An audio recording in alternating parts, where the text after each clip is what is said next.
고대 철학자 중에서 오늘날까지 가장 많이 회자되는 사람은 아마 소크라테스겠죠. 소크라테스가 마지막으로 죽기 전에 마지막으로 남긴 유언이 뭔지 아십니까?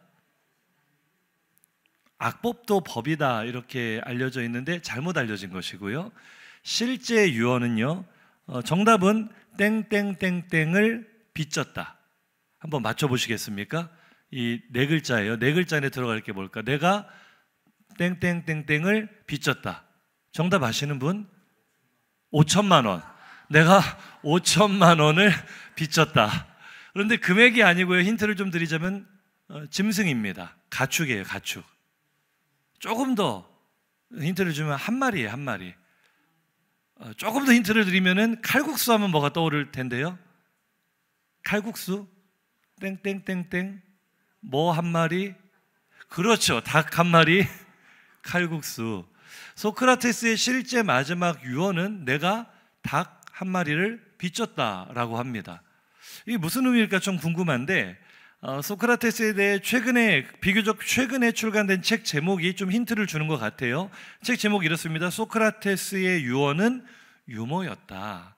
닭 한 마리를 빚졌다. 이것이 굉장히 그 당시 사회를 통렬하게 비꼬는 듯한 유머였다라는 건데요. 사형 집행 당일에 있었던 기록입니다. 감옥에 이제 친구들이 찾아왔을 때 자기가 이제 몇 분 후면은 죽을 건데 그 와중에도 철학적인 토론을 하는 거예요. 소크라테스가 영혼은 존재하는가? 영혼은 소멸되는가? 소멸되지 않는가? 그 토론과 논쟁 끝에 결론은 영혼은 불멸한다. 영혼은 없어지지 않는다라는 결론을 내리고 남자답게 독배를 원샷을 했답니다. 딱 먹고 죽어가면서 마지막 남긴 말이 친구에게 남긴 말이에요. 여복의 크리톤 아스클레피오스에게 닭 한 마리를 빚졌네. 자네가 대신 갚아주게. 이게 무슨 말이냐면요, 당시에 아테네 사람들은 병이 들면 의술의 신인 아스클레피오스에게 기도를 했다고 합니다. 병을 고쳐주세요라고 기도를 하고 만약에 그 병이 나으면 그 아스클레피오스 신전에 닭 한 마리를 감사의 표시로 바쳤다 그래요. 근데 지금 소크라테스는 자기가 죽으면서 너 아스클레피오스에게 닭 한 마리 못 드리고 간다. 네가 대신 줘라. 이 말이 무슨 말이겠어요? 나는 삶이라는 육신의 삶이라는 질병으로부터 죽음이라는 완전한 치료를 받았기 때문에 닭을 한 마리 줘야 되겠다. 그러니까 이 소크라테스의 말은 그의 철학이자 그의 사상이자 또 자기를 모함을 해서 지금 사형을 받게 만든 사람들에 대한 그들의 속을 긁어놓는 말이었어요. 너희들이 아무리 나를 죽인다고 해도 내 정신을 죽이지 못할 것이다. 내 영혼을 가두지 못할 것이다 라는 굉장히 멋지게 마지막을 마무리했던 사람이 바로 이 소크라테스. 자기를 모함하는 자들의 속을 긁어놓는 유언. 비슷한 유언이 있습니다. 어떤 남편이 임종을 맞으면서 아내에게 그런 유언을 남겼다 그래요. 여보, 내가 죽고 나면 당신은 꼭 김 사장하고 결혼을 해야 돼. 아내가 깜짝 놀라서 물어봅니다. 아니 여보, 그게 무슨 말이에요? 김 사장은 당신의 평생 원수잖아요. 그러자 남편이 말합니다. 그래, 바로 그거야. 내가 평생 당했던 고통을 그놈도 당해봐야지. 아내의 속을 얼마나 긁어놓는 유언입니까? 어쩌면 오늘 본문도 그렇게 누군가의 속을 긁어놓는 유언일지 모르겠어요. 우리가 지난주에 살펴본 것처럼 디모데후서는 바울이 마지막으로 쓴 편지라고 했습니다. 그 중에 오늘 본문인 4장은 마지막 장이니까 유언 중에 최후의 유언이라고 할 수 있겠죠. 근데 그 내용을 들여다보면은요, 디모데후서 4장 7절에서 8절을 보면 바울이 이렇게 말합니다. 나는 다 끝났다. 나는 선한 싸움을 다 마쳤고 이제 뭐만 남았다는 거예요? 나는 승리의 관, 영광의 면류관, 의의 면류관을 받을 영광의 순간만 남았다. 자신에 대해 이렇게 고백을 합니다. 쉽게 우리말로 번역을 하자면 나는 이제 고생 끝, 행복 시작이다.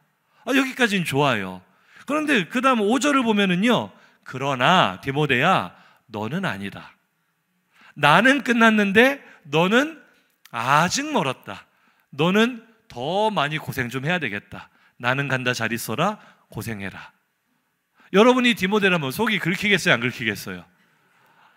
안 그래도 지난주에 우리가 디모데가 얼마나 심약한 캐릭터고 바울이 이 마지막 죽음을 앞에 둔 마지막 감옥에 투옥됐을 때 이 디모데의 마음이 얼마나 두려웠을까?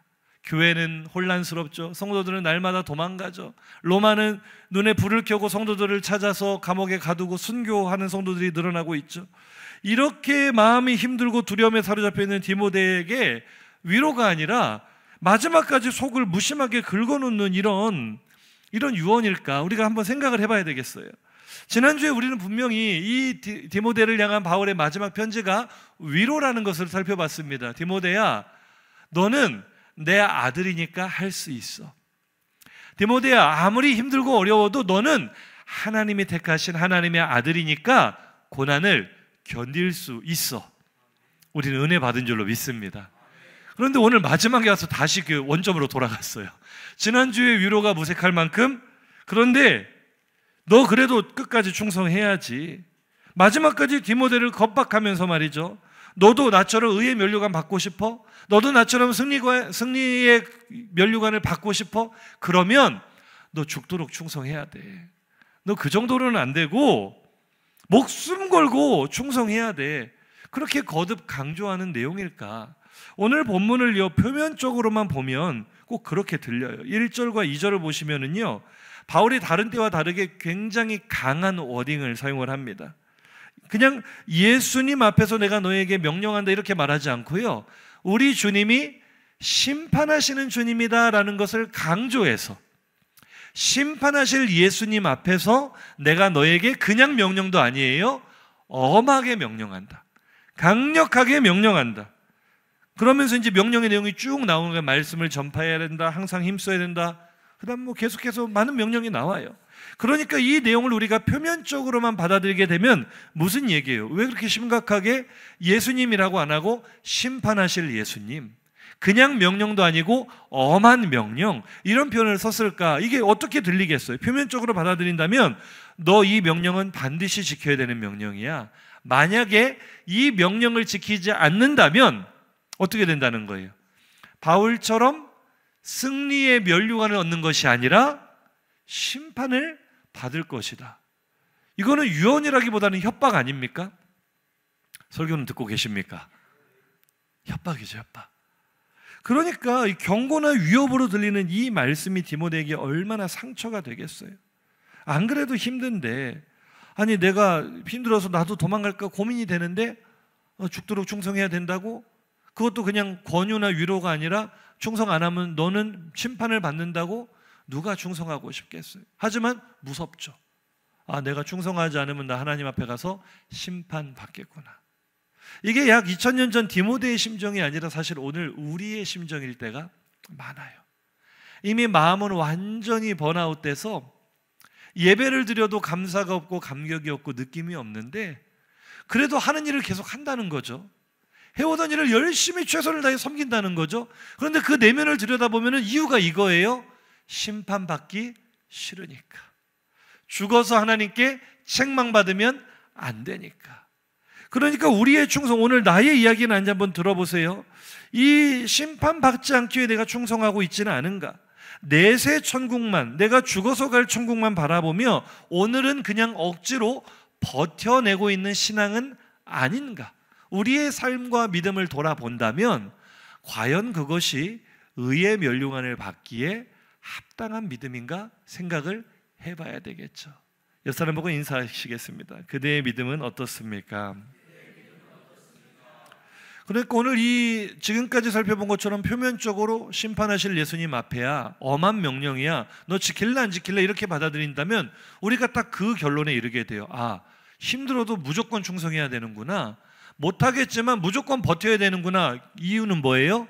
심판받기 싫으니까. 그러면 신앙생활이 무슨 재미가 있겠어요? 이 땅에서의 우리의 삶이 무슨 의미가 있겠어요?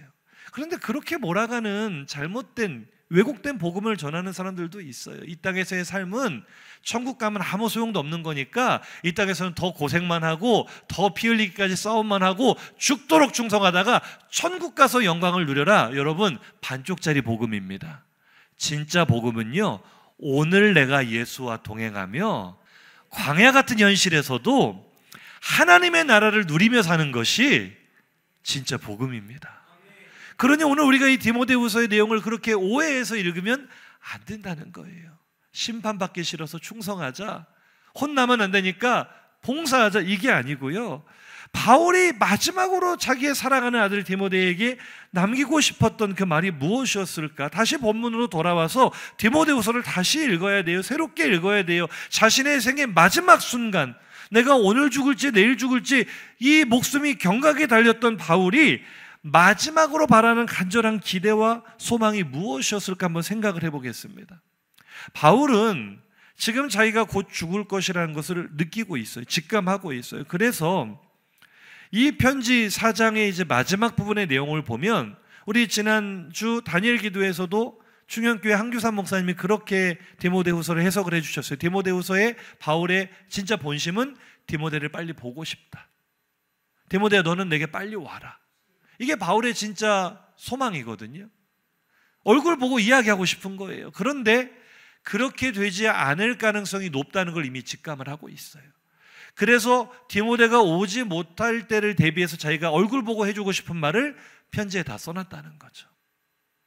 그래서 그 편지의 내용은 자기를 위한 것이 아니죠. 바울은 이미 지금 그렇게 말하죠. 나는 이미 다 끝났어. 나는 더 이상 세상에 미련도 없고 아쉬움도 없고 나를 위해서는 의의 면류관이 예비되었기 때문에 나는 기쁨으로 주님 앞에 갈 거야. 그런데 뭘 더 원할 게 있겠어요? 원하는 게 있다면 단 하나, 디모데야, 나는 이제 승리의 자리로 들어가면 끝이지만 너를 생각하니, 내가 떠난 후에 남겨져 있을 너를 생각하니 바울의 소망이 뭐겠어요? 너도 나처럼 승리자의 영광에 들어왔으면 좋겠다. 너도 나처럼 예수 그리스도와 동행하며 살다가 영광스러운 하나님의 나라의 승리자로 입성했으면 좋겠다. 남겨진 아들을 향한 아버지의 마음인 줄로 믿습니다. 그 너도 나처럼 살았으면 좋겠다라는 간절한 소망, 그가 엄히 명령하는 바울의 마지막 유언은 결국 내용이 디모데를 최후 승리로 이끌어가는 이정표라는 것을 우리가 알 수 있는 거죠. 그래서 오늘 우리가 바울은 뭐 이렇게 무섭게 협박을 하면서 여러 가지 명령을 주느냐, 그게 아니고요. 오늘 바울이 내가 엄히 명령한다라는 이 많은 내용을 한마디로 요약하면은요, 여러 가지가 아니라 한 가지예요. 2절을 한번 읽어보겠습니다. 시작. 너는 말씀을 전파하라. 때를 얻든지 못 얻든지 항상 힘쓰라. 범사의 오래 참음과 가르침으로 경책하며 경계하며 권하라. 디모데야, 심판하실 예수 그리스도 앞에서 내가 너를 엄히 명령한다. 그리고 내용은 딱 하나예요. 뭐냐면 첫 문장이에요. 너는 말씀을 전파하라. 그러니까 디모데후서의 또 다른 주제가 있던 바울의 유언이지만 핵심 내용은요, 하나님의 말씀이거든요. 말씀이 무엇인가에 대한 설명을 바울이 하고 있는데요, 마지막 유언도 한마디는 너는 말씀을 전파하래요. 그 다음 내용 보세요. 때를 얻든지 못 얻든지 항상 힘쓰라. 뭐에 힘쓰라는 거예요? 말씀 전파하기를 힘쓰라는 거예요. 이해가 되시면 아멘. 오래 참음과 가르침으로 경책하고 경계하고 권하는 것도 뭐에 대해서 그렇게 권하라는 거예요? 말씀으로 가르치라는 거예요. 말씀으로 권면하라는 거예요. 그러니까 여러 가지 명령인 것 같지만 명령은 하나예요. 하나님의 말씀 붙잡고 그 말씀을 사람들의 심령에 넣어줘야 된다. 이게 바울의 유언이란 말이에요. 5절도 보세요. 그러나 너는 모든 일에 신중하며 어떻게 하라고요? 고난을 받으라. 바울도요, 말씀을 전하다 보니 말씀 전하는 게 제일 큰 고난이었어요. 어제 야유회 즐겁게 다녀오셨죠? 우리 성도들 너무 좋아하시더라고요. 저도 행복했습니다. 그런데 오늘 제가 예배당에 오니까 많은 성도들이 저를 걱정해 주세요. 목사님, 어제 운전하시느라 얼마나 피곤하셨어요. 어제 교회차가 이제 사람들이 많이 가서 봉고차가 2대가 따라가는 바람에 제가 성도들 좀 더 버스에서 즐겁게 지내시라고 제가 한 대를 운전을 했거든요. 왕복 6시간 운전하니까 우리 장로님들이나 성도님들이 볼 때 제가 피곤해 보이는 거예요. 그런데요, 운전보다 더 고통스러운 것은 설교 준비입니다. 운전은요 10시간이라도 할 수 있어요. 설교를 준비하고 말씀을 전하는 거는요, 내 모든 시험 무거운 짐이에요. 이건 주님 앞에 갈 때나 벗어질 아무리 많이 한다고 이것은요 쉽지 않아요. 정말 어렵습니다. 바울이 그걸 아는 거예요. 말씀을 전하는 건 고난을 받는 것이다. 그러나 너는 때를 얻든지 못 얻든지 말씀을 전해야 된다. 전도자의 일을 해라. 전도자의 일이 뭐예요? 말씀 전하는 거예요. 맞죠? 내 직무를 다하라. 디모데의 직무가 뭐예요? 말씀 가르치는 목사예요. 그러니까 오늘 바울이 무슨 막 협박을 하면서 너 이거 지킬래 안 지킬래? 안 지키면 너 심판받는다? 여러 가지 무거운 의무감을 지워주는 것이 아니고요, 한마디 하는 거예요. 한마디. 디모데야, 나는 네가 나처럼 영광스러운 승리자가 되었으면 좋겠어. 딱 한마디만 부탁하자. 너는 말씀을 전해야 된다. 말씀을 가르쳐야 된다. 오늘 우리에게 주신 하나님의 음성으로 들으시기를 주의 이름으로 축복합니다. 그럼 왜 디모데는 지금 자기 믿음조차 흔들리는 이 위기와 환난 속에서도 이 말씀을 이렇게 붙들어야 되는가? 말씀을 전하는 일에 충성해야 될 이유가 무엇인가? 도대체 말씀 전파가 무엇이기에 그렇게나 중요한 것인가를 우리가 생각해 본다면요, 오늘 디모데가 또 교회가 큰 환난과 위기를 만나게 된 배경과 그 이유가 맞닿아 있습니다. 말씀이 그렇게 중요합니까? 왜 말씀을 전해야 됩니까? 그 이유에 대해서 바울은 3절, 4절에 이렇게 설명합니다. 같이 읽어보시죠. 때가 이르리니 사람이 바른 교훈을 받지 아니하며 귀가 가려워서 자기의 사욕을 따를 스승을 많이 두고 또 그 귀를 진리에서 돌이켜 허탄한 이야기를 따르리라. 아멘. 오늘 디모데가 왜 위기와 환난을 만나게 됐습니까? 지금 에베소 교회는 왜 큰 어려움에 빠지게 되었습니까? 아니, 오늘 우리의 가정과 우리의 교회와 하나님이 세우신 이 아름다운 가정과 교회들이 왜 어려움을 겪습니까? 이유는 하나예요. 우리들이 진리의 말씀에서 떠나 있기 때문에 그래요. 모든 문제의 원인은 타고 올라가다 보면 단 하나입니다. 하나님의 말씀에서 벗어났을 때 불행이 시작되는 것입니다. 하나님의 말씀에서 멀어질수록 우리의 삶에 고통이 시작되는 것입니다. 우리는 다른 데서 그 원인을 찾으려고 해요. 그러나 오늘 디모데가 지금 겪고 있는 이 고통의 문제도 디모데 자신이 아니라 디모데와 함께 하나님의 나라를 이루어야 될 성도들이 여러 가지 유혹에 마음이 흔들리고 있어요. 고난과 광풍에 마음이 연약해져서 말씀에서 멀어지고 떨어져 가고 있어요. 이제 더 이상 말씀을 듣지 않고 욕심의 소리를 듣기 시작했어요. 그래서 심지어 믿음을 버려서라도 자기 생명과 재산을 지킬 수만 있다면 나는 복음을 버리고 황제를 하나님으로 섬기겠습니다라는 사람들이 교회 안에 생겨나기 시작했던 거예요. 말씀을 버린 거죠. 오늘 우리도 마찬가지입니다. 우리를 영원한 생명으로 인도하는 진리의 말씀을 외면하고 금방 없어져 버릴 세상의 허탄한 가치를 붙잡는 사람이 우리 중에도 얼마나 많습니까? 나도 아니라고 할 수 있겠습니까? 진리보다 욕망의 소리에 더 귀를 기울이며 생명의 좁은 길이 아니라 사망의 넓은 길을 택하는 사람들이 교회 밖에만 있는 것이 아니라 교회 안에도 있다는 것이죠. 가정 안에도 있다는 것이죠. 그러니 우리가 하나님 말씀에서 떠나간 만큼 고통과 어려움이 찾아온다는 것입니다. 왜 그런 선택을 하게 되었는가? 왜 하나님의 말씀을 버리고 금방 없어질 허탄한 가치에 목을 매는 인생이 되었는가? 그 이유가 3절을 다시 한번 보겠습니다. 읽어보시죠. 때가 이르리니 사람이 바른 교훈을 받지 아니하며 귀가 가려워서. 제가 오늘 말씀을 묵상하다가 주목한 부분 바로 이 구절입니다. 따라 하실까요? 귀가 가렸기 때문입니다. 귀가 가렵다 할 때 NIV 영어 성경을 보니까 What do your itching ears라고 했어요. itching이라는 뜻은요, 그냥 몸이 가렵다라는 의미가 될 수도 있겠지만 우리가 그런 표현을 하죠. 몸이 근질거려서 견딜 수가 없다. 만약에 어제 이제 야외를 가는데 특별한 사정 때문에 못 가신 분이 계시면 이런 마음을 먹을 수 있죠. 나도 야외에 너무너무 가고 싶은데 몸이 근질거려서 가고 싶은데 못 가서 답답할 때 우리가 근질거린다라는 표현을 하죠. 이게 itching이에요. 그러니까 이거는 육체의 가려움뿐만 아니라 참을 수 없는 욕망을 뜻하는 표현이에요. 귀가 가렵다라는 것은 사람들이여 자기 마음속에 절제하지 못하는, 참아내지 못하는 막 마음이 근질거려서 반드시 해야만 하는 욕망 덩어리를 안고 살아가고 있다는 것을 의미해요. 우리도 그렇죠. 우리가 그런 마음이 근질거려서 참지 못하는 욕망을 품고 살아가는 이 시대가 바로 교회가 고전하는 시대입니다. 성도들이 위축되는 시대입니다. 복음이 전파되지 않는 시대입니다. 그러면 어떻게 해야 됩니까? 어떻게 해야 됩니까? 이제 여름이 지나가니 참 좋은 게 모기가 없어서 좋아요. 그렇죠? 모기에게 물리면 가렵죠? 모기에게 물려 가려울 때 최고의 특효약이 뭔지 아십니까? 여러 가지 의견이 또 나오는 이 민간요법이 많은데요. 과학적인 방법은요, 뜨거운 숟가락을 그 모기 물린 자리에 이렇게 대는 거라고 합니다. 그러면 모기의 침이 녹아서 변형이 돼서 가려움이 없어진다 그래요. 근데 저는 뜨거운 숟가락이 가려움이 없어지는 이유가 그게 아니라 이게 떠오르더라고요. 이렇게 불에 달군 숟가락이 생각이 나가지고 이걸 대면 안 가려워라고 하지 않겠어요.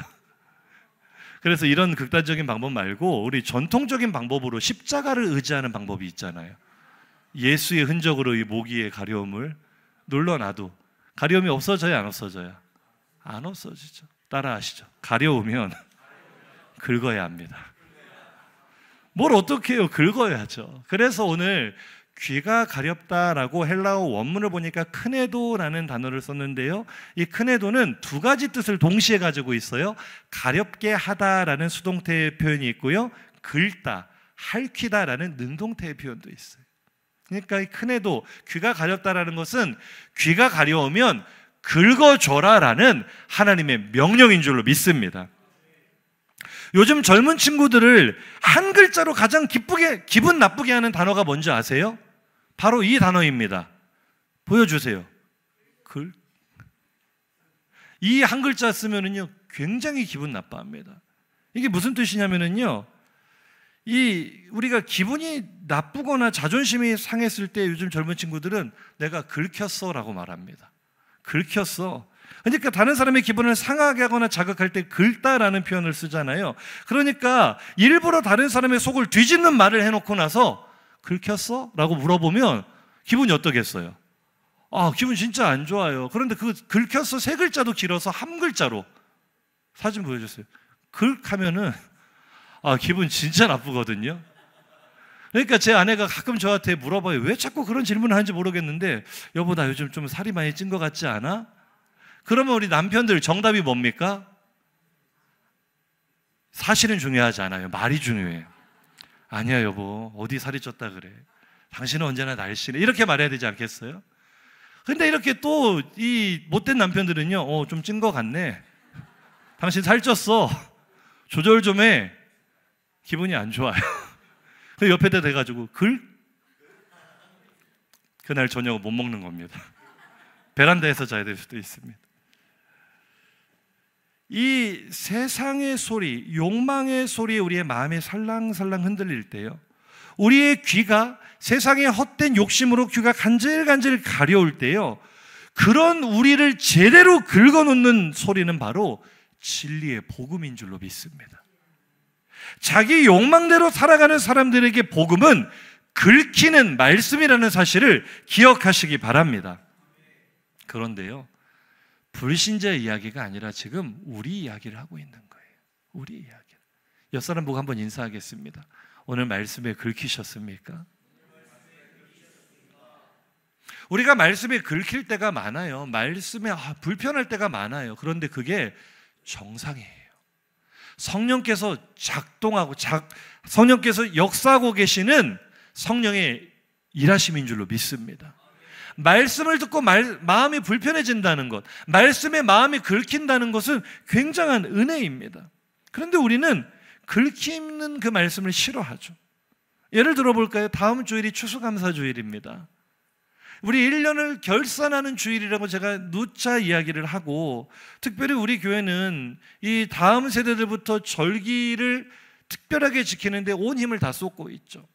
그런데 제가 그렇게 권유를 드려요. 액수보다 중요한 것은 내가 하나님께 감사하는 마음입니다. 그래서 다음 주에 추수감사 헌금을 하실 때는 빈 봉투에 돈만 넣어서 헌금하지 마세요. 과연 2025년 한 해 동안 내가 하나님께 감사할 제목이 무엇인가? 헌금 봉투에 하나님께 기도하는 심정으로 적으시기 바랍니다.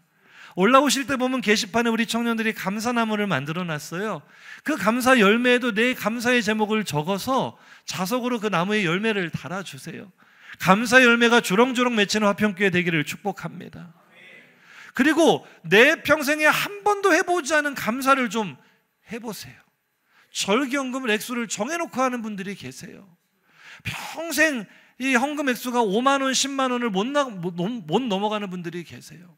제가 복받은 비결 한 가지 말씀을 해드릴게요. 저는요, 사례비 한 달에 70만 원 받던 교육 전도사 시절에 절기헌금을 100만 원씩 했어요. 놀라지도 않으시는 거 보니까 다음 주에 다 100만 원 이상 하실라나 보네요. 저는요, 나 같은 죄인을 하나님의 종 삼아주신 은혜가 너무나 감사해서 가난했거든요. 사실은 신대원 다닐 때 점심 먹을 돈도 없어서 컵라면으로 끼니를 때우고 살았어요. 그것도 못 먹고 이 식권 이렇게 잘 밥 못 드시는 분들 식권을 받아서 이걸 또 먹으려고 하다가 왠지 나보다 더 힘든 사람들이 있을 것 같아서 또 그걸 다 같이 헌금하고 그렇게 살았어요. 그래도 하나님께 드릴 때는 너무 감사한 마음을 표현하는데 드리고 싶었어요. 처음에 그렇게 헌금했을 때 그날 재정 장로님이 저를 찾아오셔가지고 저녁에 전도사님 혹시 오늘 헌금 얼마 하셨어요? 라고 물어보시는 거예요. 제가 그때는 이제 헌금 액수를 봉투에 적지 않았거든요. 왠지 막 유세 부리는 것 같아서. 근데 사실은 적으시는 게 좋습니다. 재정부의 혼선을 줄여주시기 위해서 적어주시면 도움이 됩니다. 그거 어디로 유출되는 거 아니니까요. 근데 저는 그때는 이제 적지 않고 했기 때문에 결산이 안 맞는다는 거예요. 그날 헌금 결산이 장로님이. 그래서 지금 누가 이 헌금을 하는 걸 찾고 다니신 거예요. 그리 크지 않은 교회였는데. 그래갖고 장로님 제가 100만 원 헌금했습니다라고 하니까 장로님이 아이고 전사님 생각도 못 하셨던 거죠. 깜짝 놀라면 그러셨어요 하고 이제 됐습니다 하고 가시는 거예요. 그러니까 재정부가 생각할 때, 장로님이 생각할 때 가난한 전도사님이 많이 헌금했어요. 10만 원 했으면 많이 했지 무슨 100만 원을 했겠는가 생각도 못 했던 거예요. 생각도. 그러니까 이제 그날 결산이 안 맞아가지고 그렇게 찾아오셨던 거죠. 그래서 저는 누구한테 배워서 그렇게 한 것이 아니라 그 마음을 드리고 싶었어요. 근데 제가 지금 제 헌금했던 간증을 하고 있는데 우리 성도들이 얼굴이 지금 어두워지셨어요. 나보고 다음 주에 100만 원 하라는 소린가? 한번 옆 사람 보고 인사합시다. 긁히셨어요? 하나님의 말씀이 우리의 마음을 긁는다니까요. 아이고 또 헌금하라는 소리고만. 교회가 돈이 없어서 헌금하라고 하겠습니까? 하나님께 복 받는 것은 감사를 심는 것입니다. 제가 누누이 말씀드리는데요, 11조 생활로 헌금 생활한다고 착각하시는 분들 다시 한번 말씀드립니다. 11조는 헌금이 아닙니다. 11조는 원래 하나님 것입니다. 아멘 안 하시는 분들은 안 하실 거예요. 11조는 안 하면 도둑이에요. 다만 내가 아직 내 믿음이 하나님께 10의 1의 이 물질을 구별할 믿음이 되지 않았다면 억지로 하지 마십시오. 속여서 하지 마십시오. 그냥 기도하세요. 하나님, 나도 믿음 주셔서 기쁨으로 구별할 수 있도록 도와주세요. 그러면 되는 거예요. 억지로 하는 헌금 하나님 안 받으세요. 11조는 헌금이 아니고 성도의 의무이자 하나님의 것을 하나님께 돌리는 것뿐입니다. 진짜 헌금 생활은요, 감사 헌금부터예요. 내가 하나님 앞에 감사 생활을 어떻게 하고 있는가? 내가 하나님 앞에 나의 감사를 어떻게 표현하고 있는가? 목사는요, 이런 말을 많이 할수록 성도를 사랑하는 목사예요. 그런데 저를 포함 많은 목사님들이 이런 말 하기가 힘들어요. 왜냐하면 사람들은 돈에 예민하거든요. 물질 하나님 앞에 아끼지 말라는 말을 들으면 마음이 긁혀버리거든요. 왜요? 내 귀는 여전히 세상의 욕심에 더 간지러워요. 가려워요. 세상의 욕심을 더 사랑하기 때문에 내 마음이 그 말씀을 하나 되지 못하는 거예요. 그래서요, 한번 인사할까요? 그래서 긁혀야 합니다. 오늘 말씀을 전파하라는 바울의 유언은요, 첫 번째 적용은 다른 사람이 아니라 디모데 자신입니다. 디모데야, 너 자신에게 먼저 말씀을 전파해라. 너는 귀가 가렵지 않니? 너는 세상의 욕심에 귀가 가렵지 않니? 바울도요, 내가 마음으로는 하나님의 법을, 그러나 또 육신으로는 육체의 법을, 세상의 법을 따른다고 말하잖아요. 바울조차도 귀가 가려운 사람이었어요. 육신을 입고 살아가는 사람 중에 귀가 가렵지 않은 사람이 누가 있겠어요? 욕망의 마음이 흔들리지 않은 사람이 누가 있겠어요? 그래서 우리는 긁어야 합니다. 다른 사람이 아니라 내 마음을, 내 귀를 먼저 긁어야 될 줄로 믿습니다. 이 글이라는 단어가 유행하다 보니까요, 글모니콘이 나왔어요. 아세요? 이모티콘인데 글모티콘이라고, 이거는 사람을 긁기 위해 나온 이모티콘입니다. 긁혔니? 긁혔어? 되게 보면 화가 나는데 제 눈에 딱 띄는 게 오늘 설교 제목이었어요. 선글 필승. 이게 무슨 뜻인지 아세요? 선글 필승의 뜻은요, 먼저 긁으면 반드시 승리한다라는 뜻입니다. 무슨 얘기예요? 서로 상대방하고 대화를 하다가 이 친구가 나에게 기분 나쁜 말을 해가지고 내가 마음이 긁혔어요. 집에 오는데 마음이 분해서 견딜 수가 없어요. 내가 먼저 긁을 걸. 그래서 먼저 긁으면 반드시 승리한다라는 선글 필승이 오늘 저 세상 사람들의 이야기가 아니라 바울의 이야기더라고요. 성경의 이야기더라고요. 6절 8절 읽습니다. 시작. 전제와 같이 내가 벌써 부어지고 나의 떠날 시각이 가까웠도다. 나는 선한 싸움을 싸우고 나의 달려갈 길을 마치고 믿음을 지켰으니 이제 후로는 나를 위하여 의의 면류관이 예비되었으므로. 아멘. 바울은요, 다른 사람에게 말씀을 전하기 전에 먼저 욕망에 가려운 자신의 귀를 말씀으로 긁었습니다. 염려에 사로잡힌, 근심에 사로잡힌 내 마음을 시원하게 긁어주는 것은 하나님의 말씀밖에 없어요. 또 내 마음이 욕망에 사로잡힐 때 내 마음을 말씀으로 긁고 또 긁고, 언제까지 긁어요? 피가 나고 상처가 나고 결국 내 마음이 산산이 부서져서 전제가 뭐예요? 기름이나 포도주와 같은 액체를 하나님께 한 방울도 남김없이 부어서 드리는 제사가 전제예요. 바울의 마지막 고백은 내 인생은, 내 삶은 하나님 앞에 한 방울도 남김없이 완전히 부어졌다. 이걸 우리는 바울의 의지라고 생각합니다. 바울의 위대함이라고 생각합니다. 아니에요. 어떤 인생도 자기의 인생과 자아를 하나님께 한 방울도 남김없이 부어드릴 수 있는 사람은 아무도 없습니다. 그런데 바울은 어떻게 그게 됐느냐? 말씀으로 내 심령을 긁어요. 내 마음이 욕망을 따르려 할 때마다 말씀이 내 마음을 핥히고 내 욕심을 핥히고 찌르고 쪼갰을 때 마침내 내 자아가 산산이 깨져 하나님 앞에 부어져 드리는 것입니다. 그렇게 되는 은혜가 있기를 주의 이름으로 축복합니다. 그 결과가 무엇입니까? 의의 면류관이 예비된 것입니다. 내가 말씀으로 나의 가려운 귀와 욕심에 가려운 귀와 마음을 긁었더니 내 마음이 완전히, 나의 욕심이 깨져 하나님께 전제와 같이 부어졌고, 그랬더니 내가 승리의, 영광의, 의의 면류관을 얻었다. 이것이 디모데에게 주고자 하는 바울의 마지막 유언, 줄여 말하면 선글 필승입니다. 따라합시다. 긁으면 이깁니다. 먼저 자신의 심령을 복음으로 기경하시기를 주의 이름으로 축복합니다. 그리고 내 마음을 말씀으로 긁을 때는 피가 나도록 깨지도록 긁지만, 이제 이 내가 긁혀진 이 말씀 가지고 다른 사람을 긁어줄 때는 그의 가려운 곳을 시원하게 긁어주는 전도자 되시기를 축복합니다. 상한 심령을 위로하는, 시원하게 긁어주는 말씀을 전하시기를 주의 이름으로 축복합니다. 옆 사람 보고 인사합시다. 저를 긁어주세요. 말씀으로 긁어주세요. 말씀을 정리해 마치겠습니다. 오늘 말씀이 지금 너의 귀는 세상 욕심에 가렵지 않니라는 하나님의 질문으로 다가오기를 주의 이름으로 축복합니다. 세상에 속한 허영심으로 아무리 긁고 또 긁어도 해소되지 않았던 내 욕망의 가려움증을 내가 먼저 복음으로 긁어 시원케 되기를 축복합니다. 내 자아가 깨질 때까지 말씀이 나를 핥히고 긁고 찌르고 쪼개기를 축복합니다. 그래서 내가 한 방울도 남김없이 하나님께 드려진 인생이 될 수 있기를 다시 한번 축복합니다. 전제와 같이 부어진 인생은 초라하지 않습니다. 안타깝지 않습니다. 바울이 가장 사랑한 디모데에게 전해주고자 했던 가장 영광스러운 삶입니다. 욕망의 가려움증을 복음으로 긁어 완전히 해결하고 최후 승리의 면류관을 얻은 하나님의 자녀가 된 삶이 바로 바울의 삶이었고, 우리에게 전해주는, 디모데에게 전해주는 성령의 명령인 줄로 믿습니다.